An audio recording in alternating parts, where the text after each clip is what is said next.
Um,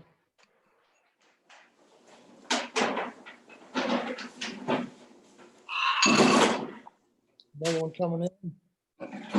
So welcome, everybody. This is the last book talk of 2020.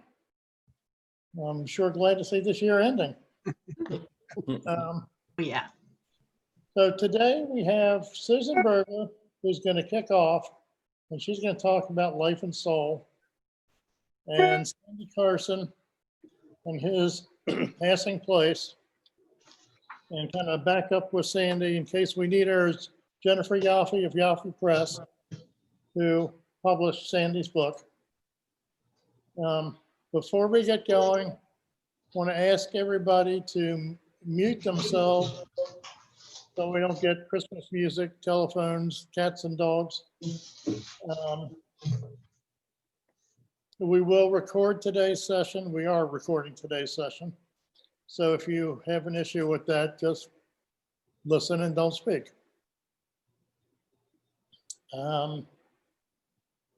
So each photographer will get a chance to talk for 10 or 15 minutes, then we'll open it up for questions and answers. So Susan will talk, then we'll do her questions and answers, and Sandy will talk, and we'll do his. So hold on, and we will get you everything you need. So Susan, if you're ready, we will pass it on. Okay, I am. Let me do a share screen here. And here we go. And here we go. I hope. Yes, All it right. is. So can everyone see this? Is it working? Yes, it is. Okay, great. So what this book is about is I spent 2 years traveling around the country photographing along the streets that have been renamed in honor of Martin Luther King. And I thought before I show you images from the book, I would tell you a little short story about how this project came about. So one day my significant other, who is also a photographer, is a landscape photographer, suggested we jump in the car, take our cameras and go see what we could photograph. Well, I was doing portraiture at the time, so I didn't have any idea what I was going to photograph. But as we drove around, I started paying attention to these roadside crosses. And I really started wondering what they were all about, why people did it, why they kept putting flowers on it. And so I became curious enough to to make it a project. So in 2009, I was received a grant from the Arizona Commission on the Arts, and I spent the next year traveling around the country photographing these things. And I found out that a lot of them are biographical. This is in California, a farm worker. This is in Arizona at Roosevelt Lake, this hairdresser. This having a photograph of the person is very common. And I don't know if you can see it, but down here is a tip jar. And here's a cowboy in Texas. I was really struck at how beautiful and intricate some of these were. Sometimes I was able to find out something about the cross. So I met a woman in a convenience store in Pennsylvania, and she directed me to this cross. This is honoring her nephew who died here, and his parents put up the cross, and then his friends came and painted it for him. Sometimes when I see them, they would look totally abandoned, and it kind of reminded you that at some point life moves on. Normally, the crosses are put up by family or friends, but in Montana, only the American Legion puts them up. So all the crosses in Montana look like this. And I called the American Legion to find out the story behind it. First, they told me that they have a huge backlog. I asked them if they get the family's permission, and they said no, they didn't need to do that because they don't put any names on them. So they're simply marking where there was a roadside death. And then I asked them if they knew if they were all Christian, and they admitted that they did not know that. And so I concluded that in some instances, the cross simply means X marks the spot. So this work is collected by the Southeast Museum of Photography, the Cleveland Museum of Art. And so I became a documentary photographer. It was when I was finishing up this project, I was driving towards Boston, and I was in a very rural area, and I saw an exit sign for Martin Luther King Drive.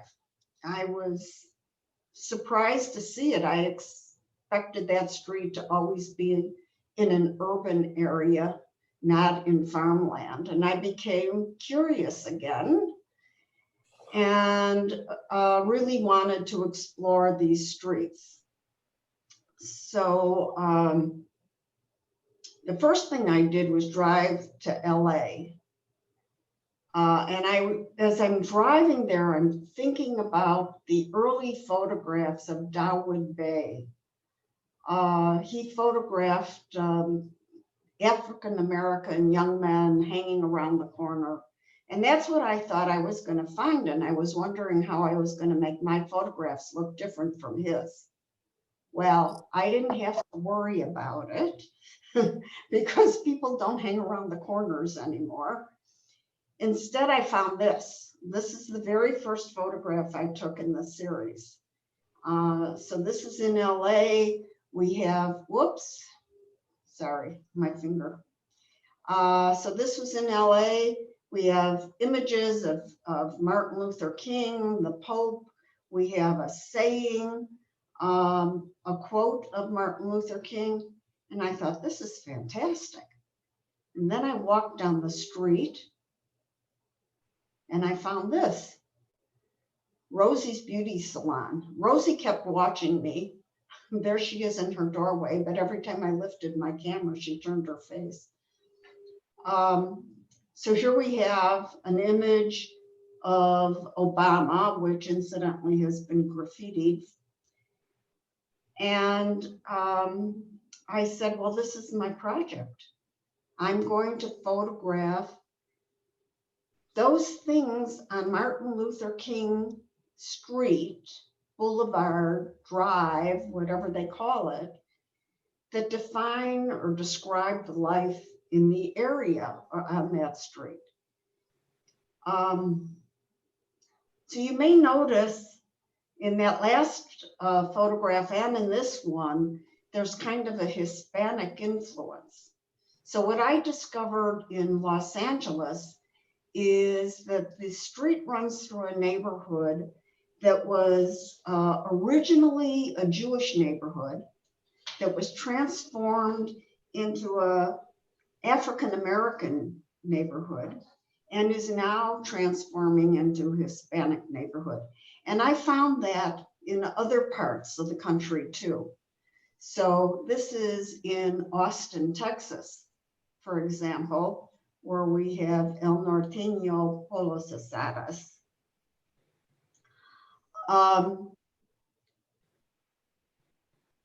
You saw the image of Martin Luther King in the very first photograph I showed you. That is also very common in the neighborhoods. These images of Martin Luther King sharing his words. So this photograph was made in Chicago. Chicago was the first city to rename a street in honor of Martin Luther King. I'm from Chicago, so I'm very proud of that. And so we see images, we see Martin Luther King here, and Have a Dream. This is in Jersey City, New Jersey, this bust of Martin Luther King. And we find out that Jersey City, New Jersey is also the home of the first Black woman to sell a newspaper in this town. I don't know what to think about that. This is in Milwaukee, Wisconsin. I just love the way it looks like he's about to step off this podium. But you can also see that Milwaukee is the home of voluptuous secrets, lingerie for full figure. Incidentally, this photograph is one of the photographs that the McAvoy Foundation in San Francisco has in their collection, and it is currently being exhibited as part of their current exhibition. This is in Seattle. Again, we have Martin Luther King. We have a quote of his. You may notice that the streets are wet. It was pouring rain when I made this photograph. My normal process in this project was I would arrive in a city in the afternoon.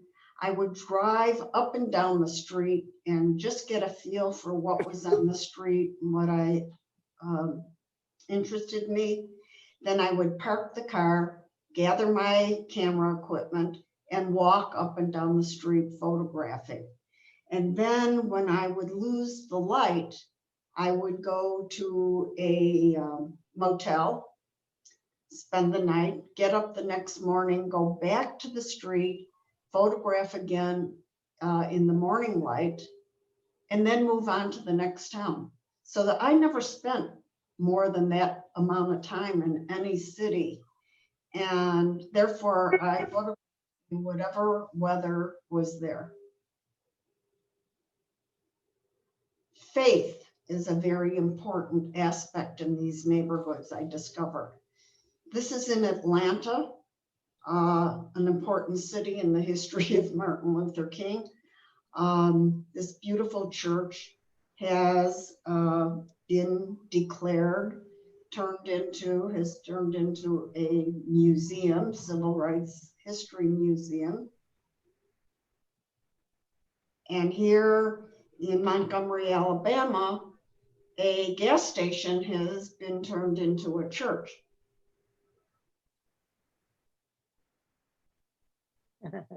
This is back in Seattle, the Spiritual Israel Church and its army.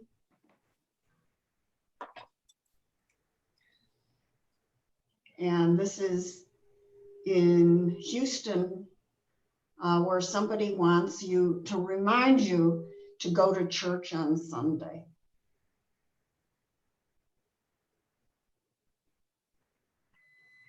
This is in North Chicago, Illinois, where we find out that Jesus never fails.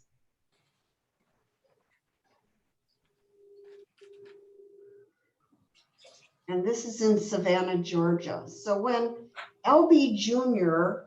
had the opportunity to write in the wet cement, he didn't draw a heart with his initials in it like you're used to seeing.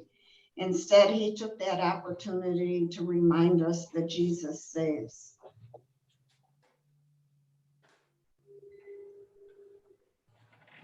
And this is a laundromat in Jersey City, New Jersey. I mean, I just love the fervor of the person who wrote all these signs that says, "Who told you that Jesus Christ is not the Son of God?"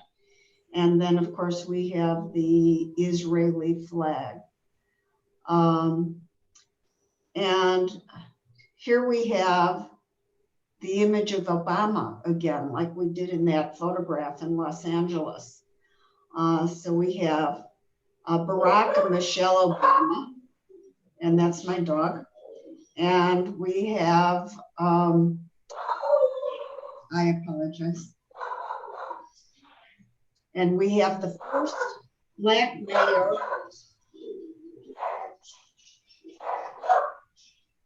I apologize for that. We have the first Black mayor of Jersey City and his wife. And that's what this little sign down here says. It says, the first Black mayor of Jersey City and the first Black president of the United States. So there's a great deal of pride about Barack Obama being president of the United States. And we saw that in a number of places. So this is Savannah, Georgia, and we have this campaign sign. And this is in New York City, where this shopkeeper has put Obama's name at the top of his. So usually I found that the streets ran through African-American neighborhoods, but not always. So this is Philadelphia, Pennsylvania, and the street is running along the river, and this is the Central Park in Philadelphia, where everybody jogs and rides their bikes. And it kind of raised the question in my mind as to where's the best place to put a street honoring Martin Luther King? Should it be in the neighborhood where the people live that were most closely affected by him, or should it be in a more general place where everybody could think about him? So this is in Philadelphia. This is in Texas. This is an industrial area. I must say, this is Port Arthur, Texas. There were no street signs. The only way I knew that I was on Martin Luther King is that my GPS said so. There were no street signs with his name. So I don't know if the city never put them up or if vandals took them down, but they weren't there. And this is in Beaumont, Texas, where Martin Luther King runs through a new residential area that's been carved out of farmland. Actually, over to the left here is a horse pasture. These dogs were very excited to see me until they discovered I didn't have any treats, and then they lost interest. And this is in Galveston, Texas. So in Galveston, Texas, all the street names are numbers, 12th Street, 13th Street, or letters, A, B, C, D. But here it's Martin Luther King. I don't know if you can read it, but the street sign says Martin Luther King Jr. But it also says 29th Street. So they put both names on it.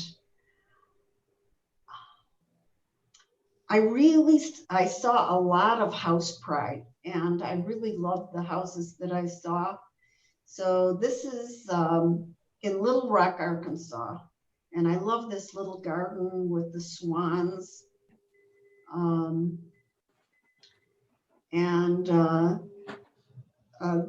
This is a duplex.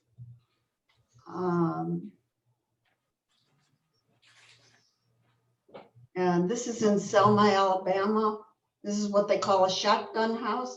You shoot the gun through the front door and the bullet comes out the back door. I wanted to photograph life, and I'm trying to portray that. So I started photographing the stores and the shops. So this is a wig store in Macon, Georgia. That's me over on the side there. And this is a jewelry store in New York City.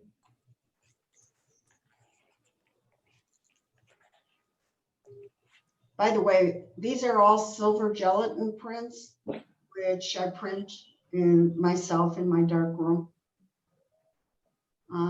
Here is a chicken restaurant in Jersey City. Jersey City was a beautiful street. And here is a convenience store in New Orleans.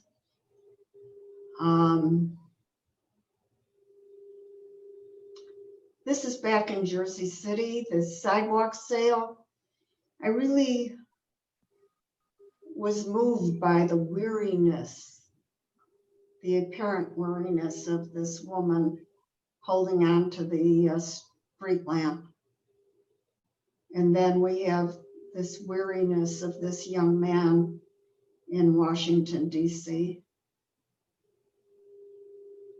You know, as you would expect, there was a lot of graffiti, just like there is in any other neighborhood. So I was in Newark when I ran into these graffiti artists. I have a friend whose son was murdered by a tagger gang. So I stood there photographing this, and I'm thinking maybe this isn't so safe. But when I got finished and I gathered up my equipment, these guys turned and waved at me. So I think it was artist versus artist.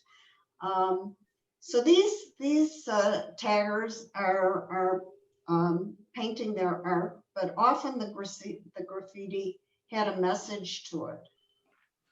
So this is in Baltimore, and somebody has painted this whole sign to teach children what to do if there's a fire. And then there's, of course, also this casual graffiti around. This is a busy photograph. I really love how much there is to look at in it. And this is in Washington, D.C. This person is quoting General John Stark, "Live free or die," which, by the way, is the motto of Massachusetts. This in Newark, this person is quoting Martin Luther King, "I have a dream too." So this work is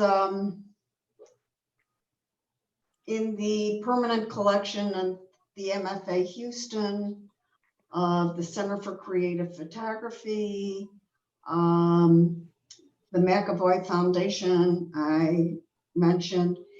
After it was exhibited in solo exhibitions for several years in California, Ohio, Arizona, and included in countless group exhibitions and featured in magazines, even on NPR.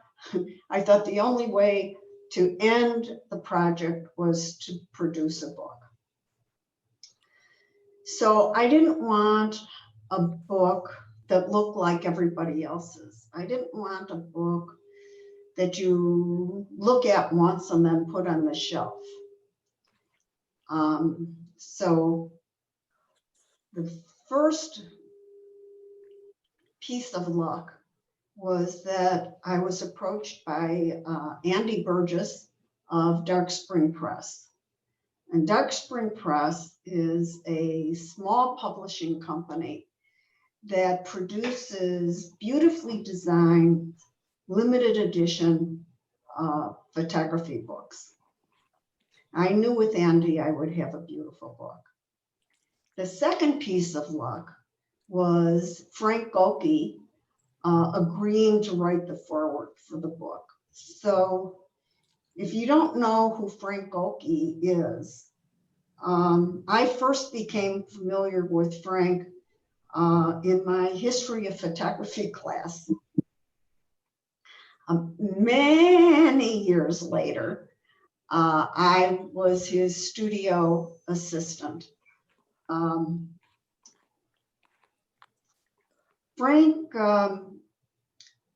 came into prominence, in my mind at least, in 1975, when he was one of the photographers in a very influential new topographics exhibition at,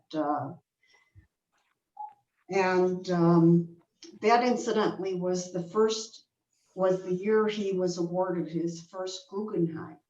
So he has 2 Guggenheims.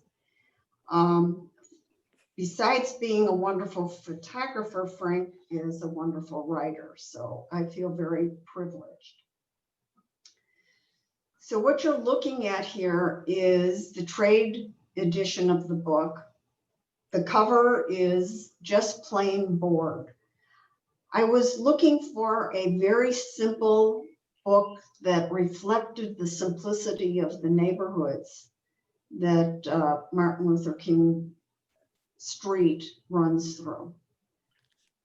And then we have this beautiful exposed stitching in the spine. And we produced this slipcover for the collector's edition of the book. So this is the collector's edition.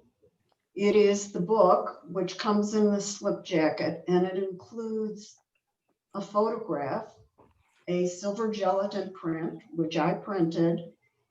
This is an edition of 30. The photograph is signed and numbered. The book is signed and numbered. And there are only 4 left.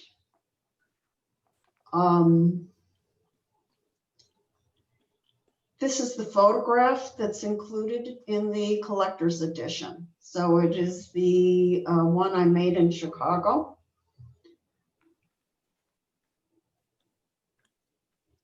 There are, well, let me go back.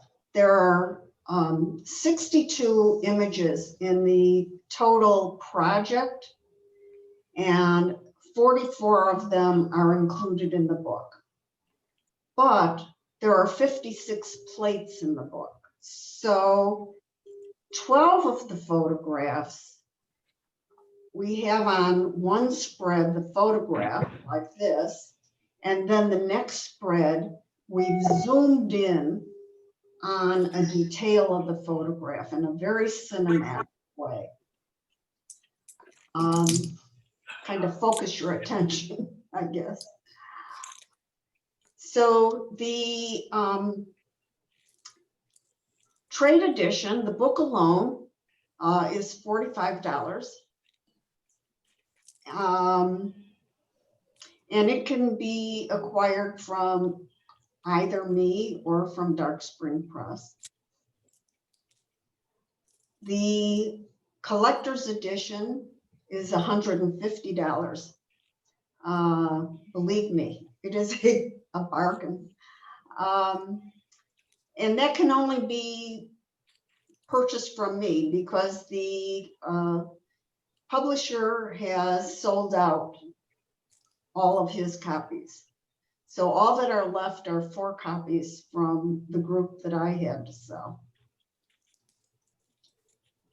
So if you want a collector's edition, you have to email me at susanbergerphotographs@gmail.com. And I'll tell you where to send a check, and you'll tell me where to mail it. If you want a trade edition, you can buy it from either one of us. I do not take credit cards. However, I also do not charge for shipping and handling. If you want the convenience of using a credit card, you can go to the website, to darkspringpress.com, and use your credit card. And but they do charge for shipping and handling. But while you're there, you can look at all their other photographs. So that's my story. Okay, thank you very much, Susan. Okay, I hope I didn't go over the time that you wanted to do. Don't worry about it. Any questions for Susan? I'm trying to figure out how to stop. Okay, there we are. Um, Well, I've got just a couple points. Those, your beginning showing the crosses. Yes. You didn't know those are called descansos? Right. Okay. Yes, I do. Yes, I do know that. I live in Tucson, Arizona. I know everything. Everything about and I will tell you the story of Escanzas. They they did not start in Mexico. They are from Spain. And when New Mexico was owned by Spain, that's how they came to the United States. Very good. The other thing, just Martin Luther King in Los Angeles. I used to live in Los Angeles. It's a very long street. It's about 21 miles. So it goes through quite a diverse mix of neighborhoods. Yes, it does. It goes through quite a bit of residential area. It goes right by the Coliseum. Mm-hmm. Right. Yes. Another city that has a very long street like that is Atlanta. So one end of Martin Luther King in Atlanta is where all of the government buildings are. And then it goes through residential, commercial, all kinds of areas. Yeah. Ruth has a question for you. She wanted to know how you chose the locations. He wants to know what? How you chose the locations. Okay. Well, my first goal was to sample different parts of the country. And what I would do is I would think of a major airport. And I would go on a map. I'm trying to think of the name of the program, but anyway, I went on a map thing where I could see the neighborhoods, and I would look at all of the towns in a circle around this airport and make sure that there was a street, number one, and number two, that it went through a neighborhood as opposed to being a renamed section of the freeway, because that's very common also. And then I would kind of map what I was going to do. So I would fly to this airport. I would rent a car, and I would drive for several weeks. And then I'd get back to the airport. I'd come home and develop film. So I didn't have any prescribed streets, cities that I said I need to be in this city.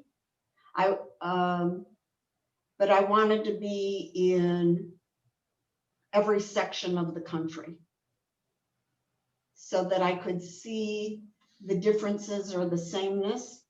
I think what I've discovered in both of these projects is the similarities across our country. So Southerners and Northerners and East Coast and West Coast, it doesn't matter.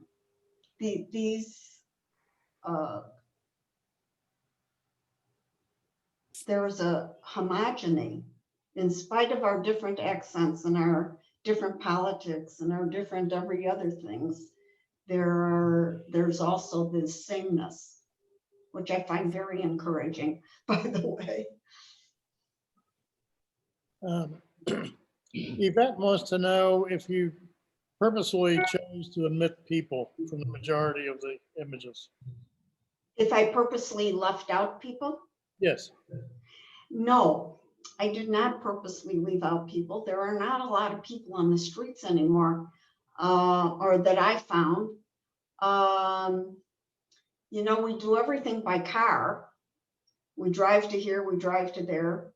A lot of this, when it was in the summer, people were inside for air conditioning, or inside because it was raining, or, you know, I just didn't find a lot of people on the streets. So no, I do have photographs with people. I showed you some, but not portraits. Okay, Daryl Ann has one for you, or kind of a multi-part. How Pardon many me? miles? Daryl Ann has a multi-part for you. Okay. How many miles did you travel? You know, I do not know. For that one, I don't know. I knew for the roadside memorials because I did that all in my car. But I don't know for this one because I flew to a destination, then I drove around. And the Texas ones, I stayed in Houston, and then every day I went out like the spoke of a wheel and went out to different towns that way. So that was the first trip I did by flying into an airport. And so that was the first way I did it. After that, I didn't do it that way anymore. I drove around in circles and stayed in motels. Okay. She also wants to know how long you worked on the various steps of the project, the photography part, the editing, printing, and eventually the publishing. Oh, well, okay, so the photographs were made over a 2-year period. And each trip was, about 10 days to 2 weeks. And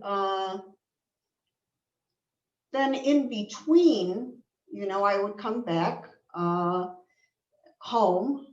I would have to develop the film. I developed like 3 rolls a day, you know, it's enough. No, I shouldn't say that. I developed 6 rolls a day. And then I would start printing. So I printed a lot more photographs than even ended up in the final project.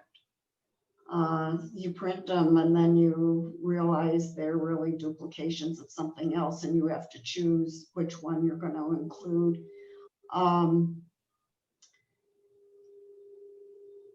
But the whole project from beginning to end, I would say, was about 2.5 years.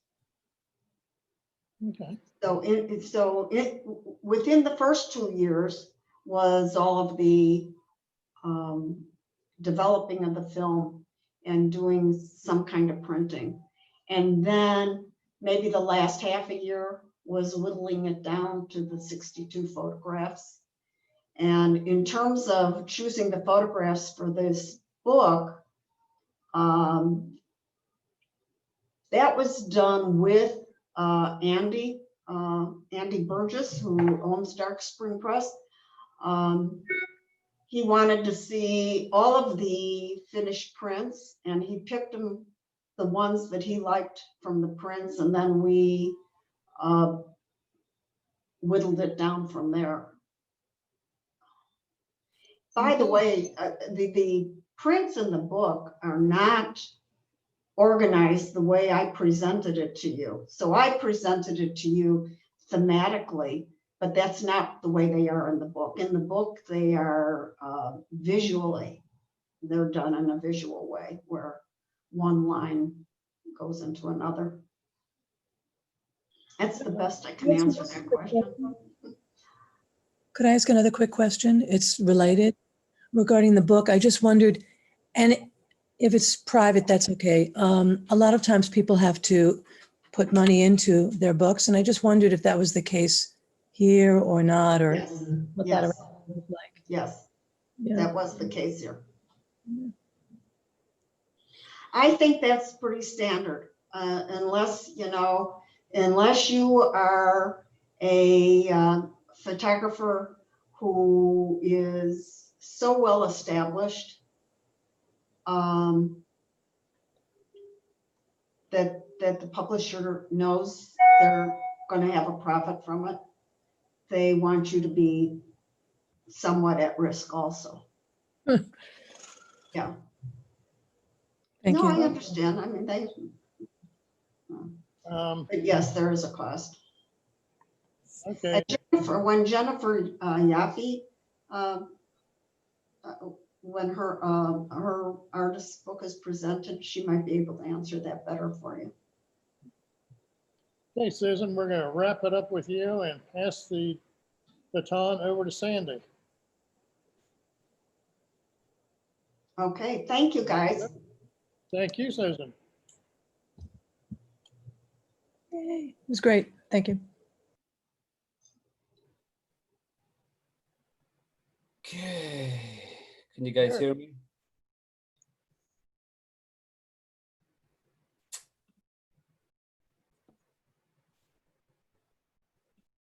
Can you guys hear me? Yes. Okay, cool. Sorry. um, thanks, Susan. That was lovely. I really enjoyed that. And thanks to Mike for having me talk here, and Jennifer for joining me, my publisher. I'm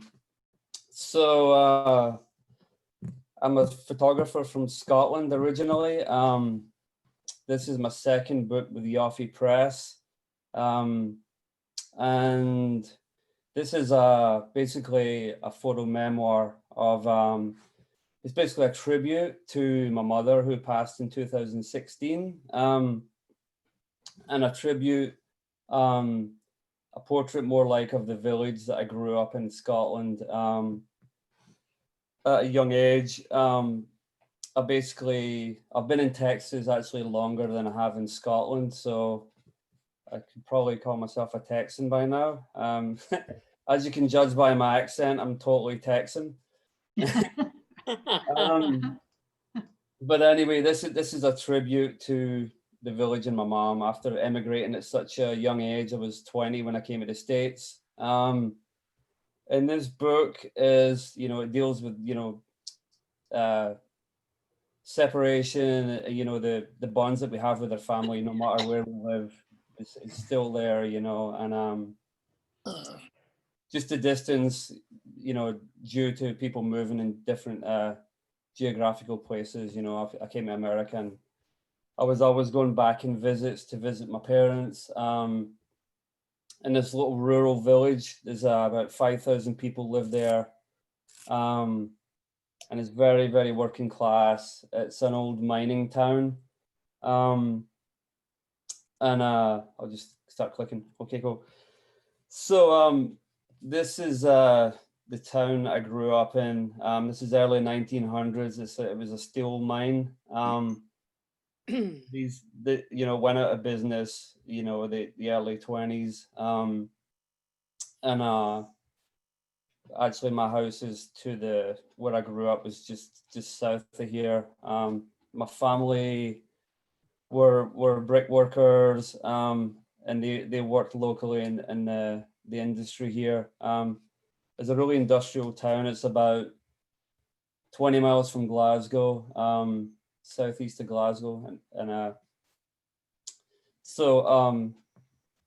basically the book traces back to the early industrial era of the town, and then it's broken up into 3 chapters, basically from the start of the town to like my mom, baby pictures of my mom growing up to she was married to my dad. The second chapter is me leaving to go to America, and then around 90 to 2000, like 2000, and then I went back and forth for about 16 years and worked on this project, shooting portraits to my mom, documenting daily routines, basically connecting with my mother because, I live so far away. I just wanted to, distill time, and then the older she got, I just was, questioning her and my mortality. And, I just really wanted to spend time and embrace the the love that was missing from my mom. So this is the town. I always show this at the start of slideshows to get a grasp of where I grew up. This is my local swing park in Scotland. Put a cursor on here. I don't know if you can see it. I don't know if you can, but there's like a block of flats way in the background there underneath the swings. That's this big block of flats that I grew up in. So everyone thinks of Scotland, you think of mountains and rolling hills and all that stuff. This is not where I grew up. I mean, I appreciate all that stuff. This is kind of the other side of the coin, like a working class town in Scotland. Like there's towns like this, all over Scotland and England, but we have a pretty side of Scotland, but this is more like, I don't want to portray it as a bleak place to live, but this is kind of where I grew up. There's a funny story behind this picture. This was in 2001, and I was taking a picture of this, and a little kid came out of nowhere, and he was like, "What are you doing, mister? What are you doing here with a camera?" And I was like, "I'm just taking a picture of the swings." And he was like, "Oh, okay," because really, if you're walking around there with a camera, I've been chased out of here. Like, it's kind of like, if you're taking pictures of this, you're either from the social work department or the city or something, and you want to, you're probably snooping on someone, dodging unemployment benefits, or you're probably shooting the decay. Anyway, so this is a picture of a biscuit tin, an old vintage biscuit tin that my mom had that was left behind when she died. And this is all the family pictures that were in there. And this kind of catapulted the story of the book. So the book weaves between old family archives and ephemera that my mom left behind, and then it goes on to sort of newspaper clippings that my mom kept, and then there was 20 years of pictures that I had shot back and forth. So it's kind of like a bit of a time machine, and connecting all the dots for the family, and it kind of just raises the questions like what happens to what we leave behind, and what family member has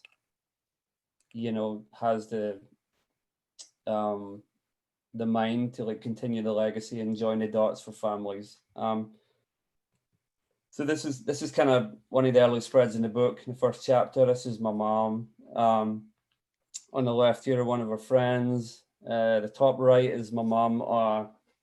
It's called a hen party. I don't know what you guys call it here, a bachelorette party in America. This is my mom getting shipped around the town in a wheelbarrow, raising money for her funds for her wedding. And this is all her friends banging pots and pans. And it's my favorite picture. She just looks so happy in that. The one below is her and my dad. They're living in Blackpool, which is a seaside working class town in England. And then there's a little photo booth picture of them there. This is kind of where the book's heading to the next chapter. This is just an outtake just to show you me and my mom's connecting when she was still alive. Going through the biscuit tin, which is in her house here, checking out all the photos. And this is her holding a picture from her wedding day there. I think this is in 2011, I think. And this one here is, I recreated this one. This is, my mom's a twin.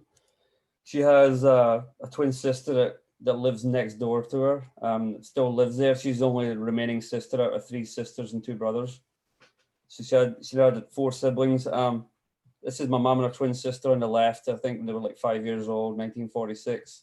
And this is a redo on the right. In 2011, my mom turned 70, and I wanted to do something really special for them. So I had them posed kind of similarly for this school picture, and they're really thrilled. And this is kind of like my mom's health was going downhill, and she had some Parkinson's and stuff. So I was just kind of documenting, as much as I could. As her health kind of went downhill, I was just going back and forth more and more because I just wanted to capture it before she went.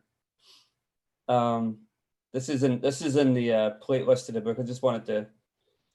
There's a funny story behind this. Is a musician. My mom went to see. My mom's was a bit of a hoarder for ephemera, and this is kind of where I get it from. This is a musician she had went to see and had it autographed, and I can see where I get it from. I go to see bands and we're a big music fan. And this was in the biscuit tin as well.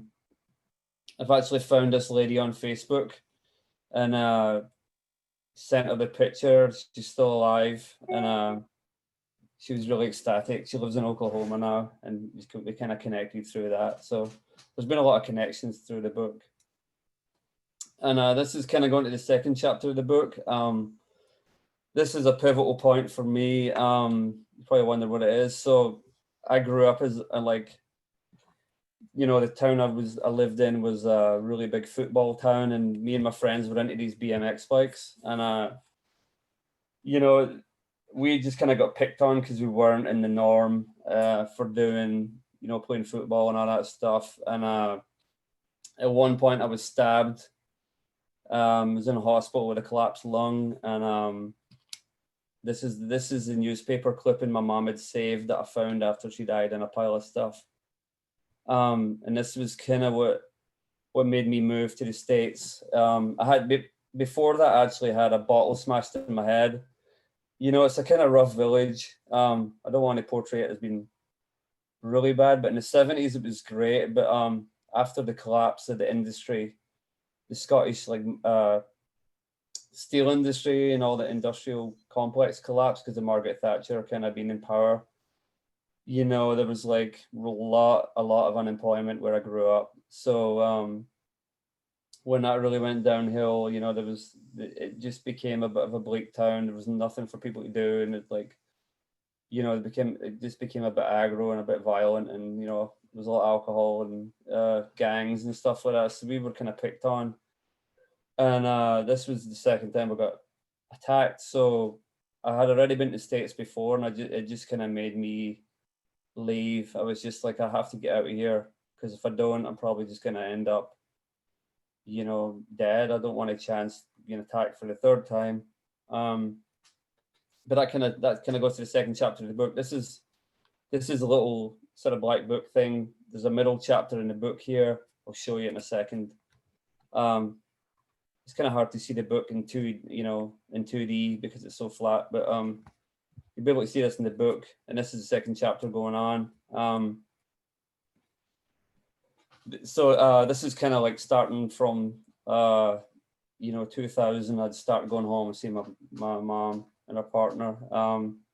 I just was really into just document. I didn't know where the project was going, but I just wanted to document everyday routines, because I couldn't experience them. So I was like, I'm going to just document whatever these guys are doing and take it back with me, because I have these memories. And I wanted to, it's a nostalgic flashback for me to look at all these and be like, this is like one of the houses I grew up in, and I just really missed sitting on the couch with my mom. So I was just really wanted to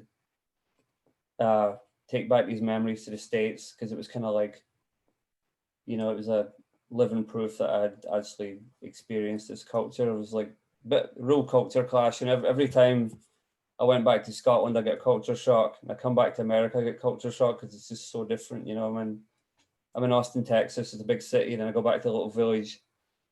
So yeah, and this is a local social club. My mum and her partner having a little sing-song here over a drink. This is a miners' club that's still going in the town. This would be like a Sunday ritual, every Sunday they would go there. And this is my mom and her favorite football, Rangers football jersey. And this is upstairs in the spare room I was staying in when I would visit them, and I had portraits of our little Yorkie dogs on the wall, which were pretty cute. So yeah, So this was in the project, was kind of, this is around 2011. And this is just kind of little still lifes around the house. You know, my mom was a real comedian, and it, like, you know, if she saw this, she would be laughing her head off. This is her partner's teeth. And on the right-hand side, we've got my mum's walker, and then there's like the alcohol cabinet. You know, that was just every single night of the week. You know, she'd be like, the bar's open. You know, the bar's open at 7 o'clock. You know, they would have a drink, and it was a really merry place to go back to, and really, really a great bit of nostalgia for me to go back there every time. But yeah, document other stuff is just, you know, we're filling the void here of like, you know, all the routines that I missed. And this is an old one. This is my mom making the dog run up the wall here.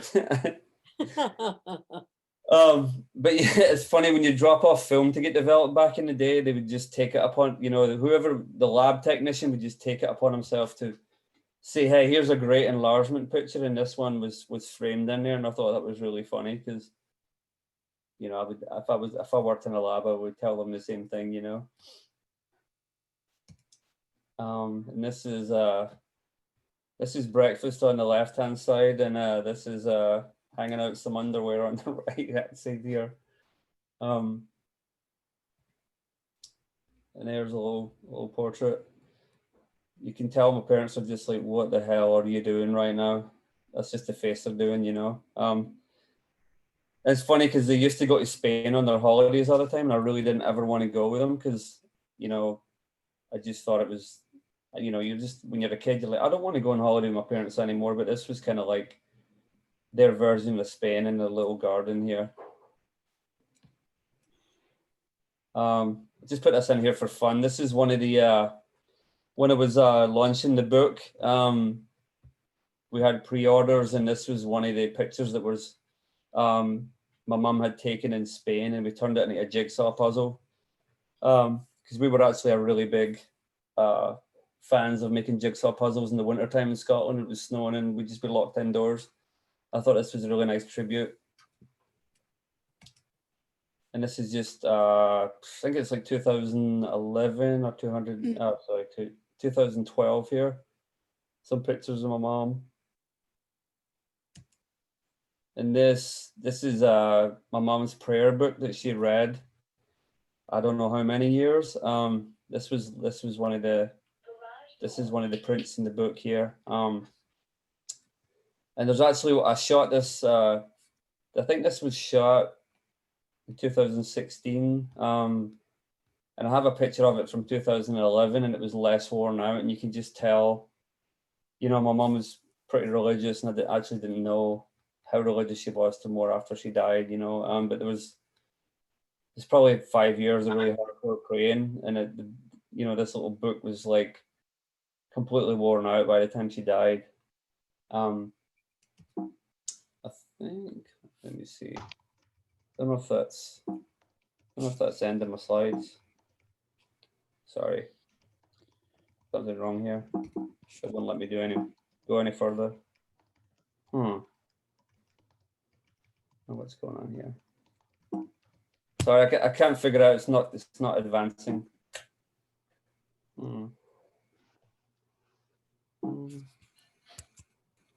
Anyway, it was probably, oh, here we go. This is just basically the playlist of the book.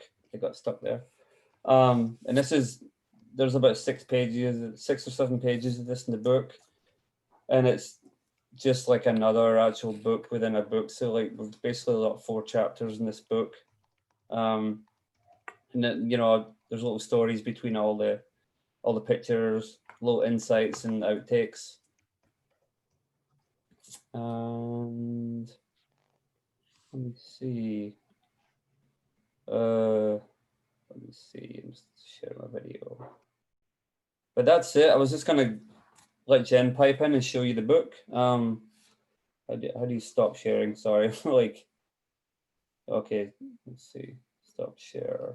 Can you see? Okay, so this is the book here. You see, it's like a leather. It's like a faux leather kind of Bible looking book here. And we chose to have the gold edges, and we have a leaf. Just, you know, so, and that pops out. Let me see if I can get this. So I wanted to say there's also the introduction in the book is from my oldest friend from the village. He actually lives in Oakland, so we both came to the States. His name's Alan McNaught, and he wrote the intro. Then we have 2 essays in there. One of them is Scottish author Daniel Calder, who also lives in Austin. He's a pretty famous author in Scotland and Texas. And the other one is Stephen McLaren, who's a photographer and editor for Magnum Photos and Thames Hudson. He has a few books he's edited. He did Street Photography Now and Photographer Sketchbooks. So really honored that he did it. So as part of the book here, I don't know if you can see, we have this, we have this pop out here, and it has, you know, a bunch of different middle chapter. And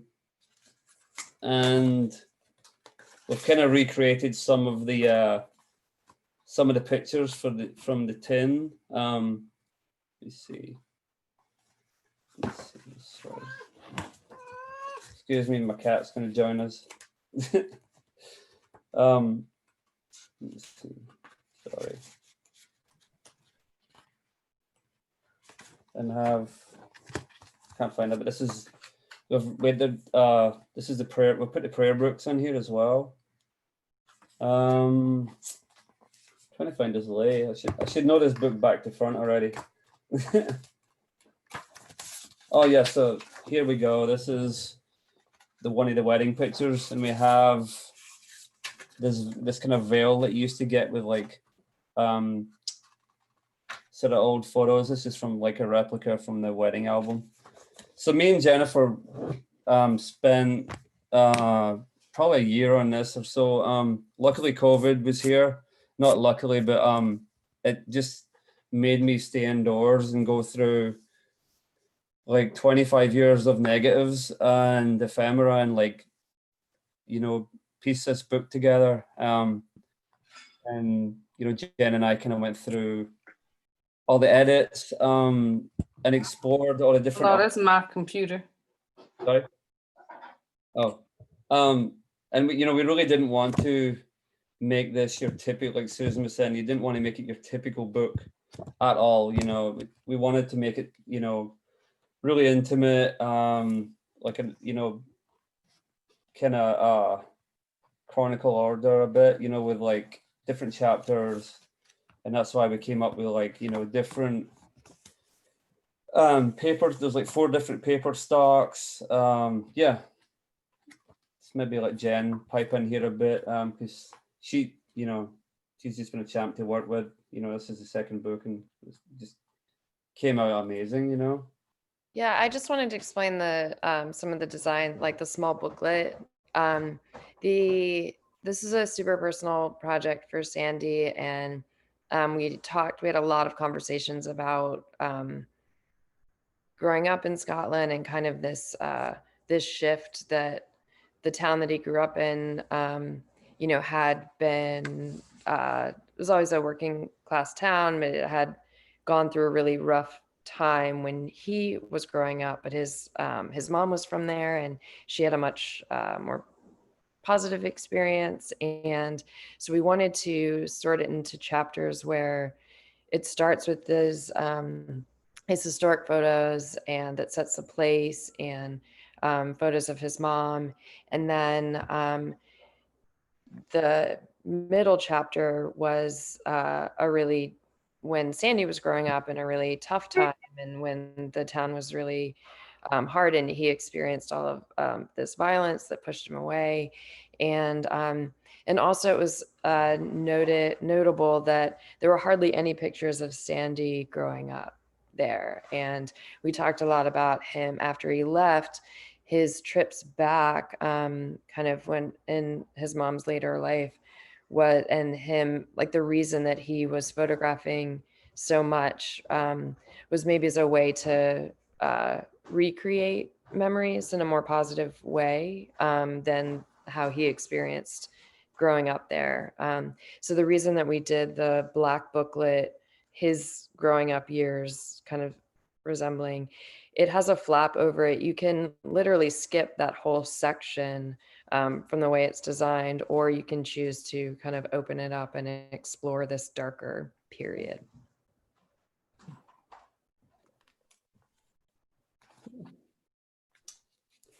Yeah.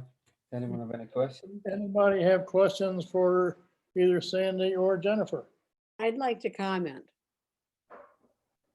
Sure. Am I muted? No. Yep. You are now. Can you hear me? Yes. Okay. I think as he was making this book, he was working through a lot of his grief. Yeah. He was working through the grief of the loss of his mother, the loss of his childhood, the loss of the town. And I think that Jennifer, you really helped him in that, because there are a lot of things he had to work through. I think all the things he photographed kind of showed the things that he had grieved, and this was a grief process. Yeah, Sandy and I talked on the phone a bunch of times, and we used to joke that it was like therapy sessions, Uh-huh. Yeah. trying to figure out what the project was even about. And So he wasn't making this book to sell to all these other people. He was making this book to help him through his grief. Yeah, that's true. Jennifer's my therapist. But yeah, it's been honestly really cathartic and really healing to make this book. You know, we're not making a blockbuster to sell it to you know, we're not trying to, you know, if people are interested, that's brilliant. If they can, I really love it when people connect with it and, you know, and they can feel it, but you know, it's really not for everyone. It's really personal, and it's, you know, yeah, but you know, it's kind of a bit of closure for me too, you know, because I was just frantic going back and forth and taking photos and holding on to all these memories. It's And like it's like a scrapbook, a personal scrapbook. yeah, it's kind of a bit of a, yeah, you know, yeah, for sure. Okay. Anything else, people? I just wanted to say that I really liked it too. It was, as you say, very intimate. Mm. I like that it wasn't sentimental. I like that it showed memories of ordinary life, Uh-huh. and it showed your journey through your life, as well as the journey of grief, I guess. And Yeah. it was a very nice piece. Thanks.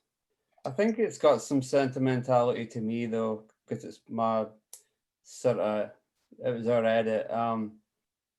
And it's interesting to put the book out in America, you know, as well, because it's kind of, you know, I get people saying from Scotland how sentimental they feel looking at it, because, you know, they feel like they can just walk into my, you know, that just looks like their mom's living room or whatever. It really takes them back. But I'm just like curious. I'm always curious about how it looks to an American audience. You know, obviously I have an audience there too and friends and stuff, but it's interesting that you say that. It's great. I mean, everyone interprets it different, right? I think Well, one of the for things I me, saw. Sentimentality can often be equated with sappiness, you know. Right.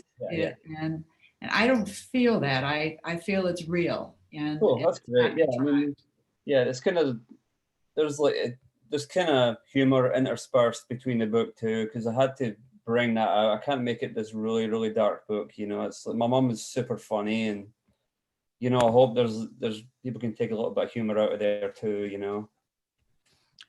One of the things that I saw that came across very strongly for me was that you had a very strong relationship with your mother. Yeah.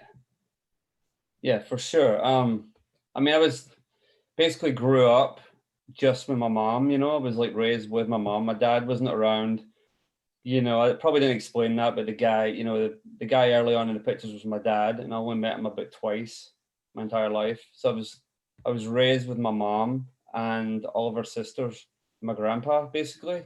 So that's how that went, you know. But yeah, we were really tight, you know, for sure. I was curious a little bit about the design. That sort of, hi, by the way, it's Daryl Ann. Hey.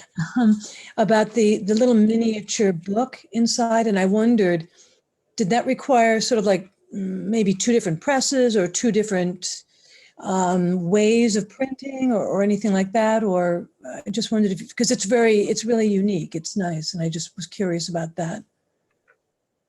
No, we were able to print it all in one place, fortunately.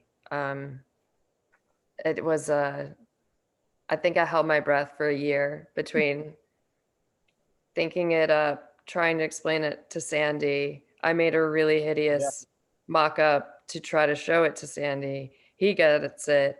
Then we have to try to translate that to the designer who lays out the file for the printer, and then to the printer. And then it finally arrived and it was right. And it was a miracle. Yeah, that was a miracle. And regarding the binding and all of that too. I mean, just to make sure everything lines up properly and Right. Totally. There was some really offset stuff. I mean, like if you look at like here, they have like an inset of one of the prayer books here, and it's printed on the back and has to match up with this. Like, Yeah. so much could go wrong. I mean, last time we did the book, the previous book with Jen, I was so paranoid. I flew to the Netherlands and went on press, and I was like specking everything so much. And I mean, he did such a good job. I really didn't even have to be there. But this time I couldn't go. Obviously, I couldn't travel. I wanted to go anyway, but I really trusted him to do it. And Jen and Tucker just really have it on point there. it was the same press both times. And do you mind mentioning what press is that? Wilco. Sorry? Wilco. Yeah, they're fantastic. Yeah. Thank you. Because I can imagine how harrowing that print part can be. So Yeah, we had stuff sent back and forth. We like we had like different thicknesses of board, went back and forth with that, and it's hard to get a little sample this big and then like flex it with your fingers and be like trying to imagine a whole book, or how it's going to flatten, because you obviously want it to like lay flat, and we had a book in the middle, and we didn't want it to be like have a big buckle. So yeah, phew. which came first, the design idea or like the number of images and editing and that sort of thing? In other words, did you decide this is how many we'll have, now let's figure out the container that will work best with it? Or was it sort of the other way around, conceptual? Do you know what I mean? Like, did conceptual drive the number of images and sequencing and that sort of thing, or was it the other way around? I think, do you want me to answer? Sure. Yeah.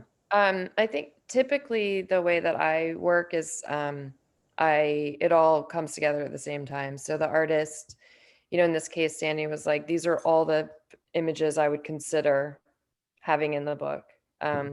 And I print them and play with them and kind of try to figure out how to make the story make sense. And so the layout and the edit come together, like the design idea and the edit come together at the same time. So, for this one, we definitely had distinct images from, we had these old family photos. So those were different. And then we had the more contemporary photos that Sandy had taken with his mom later. And then pulling out the few kind of darker photos that were, they were still taken at the same time as when Sandy went back to visit with his mom, but they just had a more somber tone. And there was some ephemera of like the shirt that had the blood stain and the stab hole and things like that. So that was kind of the big idea was, okay, if we pull that out and make, Mhm. it's a process, but hopefully that answered your question. Thank you. Yes, thanks very much. Okay. If there's nothing else, I guess we can wrap it up there for today. I just have a question. Okay. Sandy, what was your mother's name? Mary? Thanks. Okay. It looks like Yvette, you had a question, right? Yeah, just, I was curious about, I love the book design with that little insert. Did that add to the cost of the book? Yeah, there's all of the special design elements add cost. So if you, the book, the mini book inside has to be like glued in separately.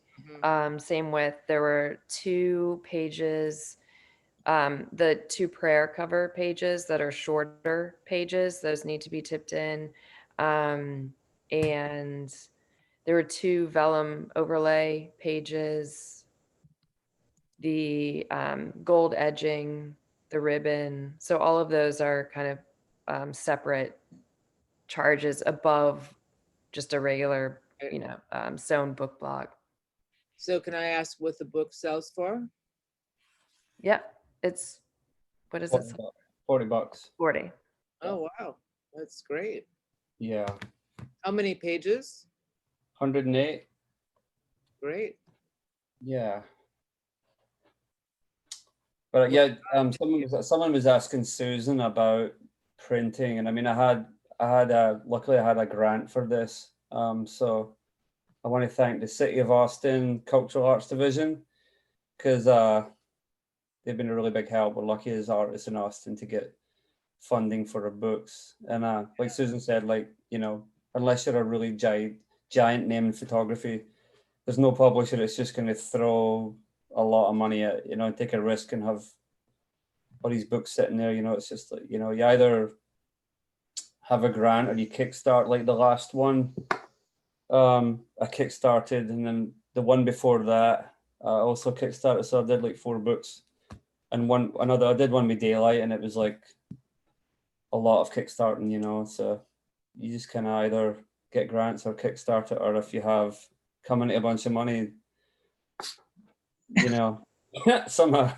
Yeah, and I mean, I would say I mean, you could speak to this because you've worked with different publishers, but the investment from the artist, it varies considerably depending on the publisher and the publishing model. Yeah. So I would say that the model that Sandy and I, the way that I work and the 2 books we've done together was set up completely differently than his prior books. Yeah. I'm really interested, Sandy, what you just mentioned about cultural arts, the city of Austin. How could you just say something about how did you pitch that to them to get a grant when you're talking about a book that is so personal, that deals with someplace that really isn't Austin? What did you go to them with? What idea? Right. Good question. It's like the 3rd grant I've had. The first one was an Austin-based project, so that was a no-brainer. And the second one kind of was. This one, I mean, we had an interim year with this grant, so you know, they kind of just left it up to the artists, because they know, you know, if, like, basically it's based upon events. You know, you have to have events to make Austin like a city that people want to get to. It's based on hotel tax. So like, obviously I couldn't, you know, they're just really cool to their art. It's like if you can have an exhibition here and draw a lot of people to it, it doesn't really matter what the subject matter is, you know. But you know, in my case, it's just it would, you know, to put something like this is like, you know, people from all over the world move to Austin, and like a lot of people from, you know, New York, California, wherever. It's the fastest growing city, right? So all these people come here and they're spreading their art to influence other artists to move here. So you having an event with a book or, you know, whatever your event is going to draw people to go and inspire the arts. So, you know, it's kind of alchemy if you're writing grants, you know, like I have a lot of help. My wife has been writing grants for 20 years. So like, you know, she helps me a lot. But yeah, basically it's just drawing people to Austin as a big arts community, you know. Thanks. Okay. We've gotten links to both Sandy's and Susan's books on the Southeast Center Book Talk page. So if you want to buy either one, you can do it there. We're through that. Next month, we'll be getting together on January 16th, 2021 already. We have Carol Glauber. Hopefully I didn't butcher that too badly, Carol, since she's here today, and her personal history.